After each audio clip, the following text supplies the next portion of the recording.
Because you have Bernie Sanders, who is the oldest candidate in this race, who is appealing to the youngest voters, people 45 and under. I mean, he's leading across all demographics underneath the age of 45, women, men, black, women of color, just across the board. Noah, what do you think it is about Bernie Sanders? And I'm sure we all have our suspicions about what it is, but why is it that Bernie Sanders is doing so well with the younger audience? He's so old, and he's not really doing well with people in his age bracket.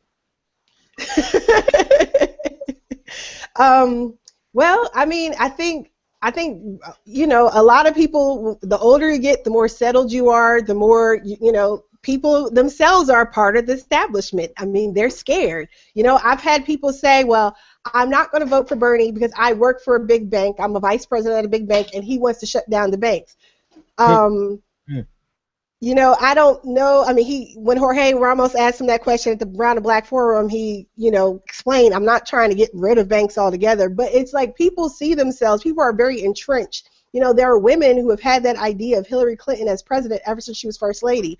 You know, as I'm technically a millennial. I call myself the old lady of the millennial bunch because I'm at the very end of that whole little age bracket. But like, I'm a 90s kid, so I understand, you know, why people have that feeling about Hillary Clinton and the Clintons, because the 90s were, as we look back, as we think, as we feel about it, a good time. When we really start looking at the hard data, when we really start coming forward and looking and seeing what has happened, you know, I was coming out of law school in 2008, 2009 when the financial crash happened. So my original job offer was taken off the table, and I had to scramble and figure out what was I going to. I went to law school thinking I was going to have all these great opportunities, and that didn't happen. And I'm lucky because I'm a lawyer, so I had options. You know, if you're someone who was working without a more than a high school education in a certain position, you're young, you know. I mean, a high school diploma used to be enough. Even for people working in the 90s and 2000s, a high school diploma was enough.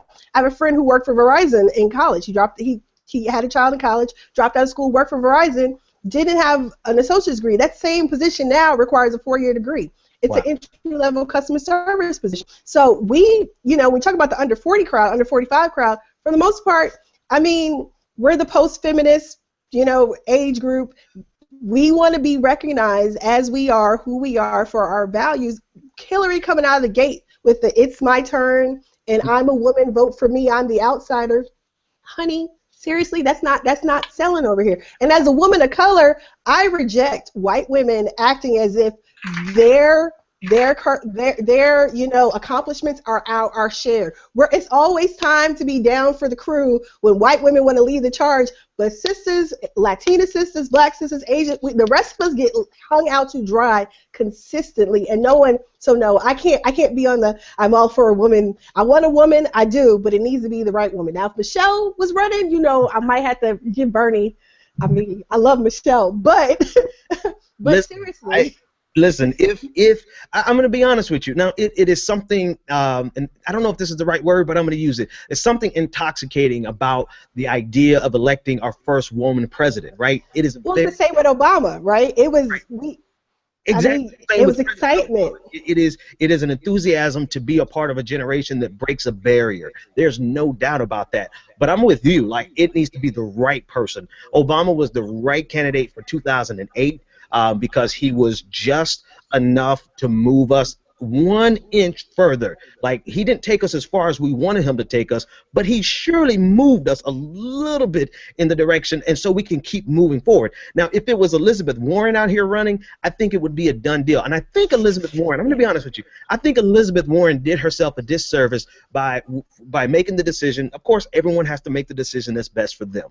But just looking at the dynamics of this race right now, there would be no race if Elizabeth Warren got into this arena, because she would definitely peel off some of those women voters who are progressive in their heart, who are loyal to Hillary. She would have pulled off all of the. I don't even know if Bernie would have run if it was because Elizabeth Warren represents the progressive movement, or at least we thought she did so well. So I'm all on board with having the first female president, but just like you said, it needs to be the right first woman president of the United States of America. So, and everyone can make their own decision. One last thing. Go for it. You know, it's the issues. Like, I listened to an interview with it was like a trifecta of black womenness yesterday with Melissa Harris Perry interviewed Simone Sanders and Erica Alexander, formerly from Living Single and The Cosby Show, cousin Pam. So, but like one thing that was said, Melissa, she said, you know, I'm truly undecided for the first time ever, right? And she was like, but you know what was sweet in the pot?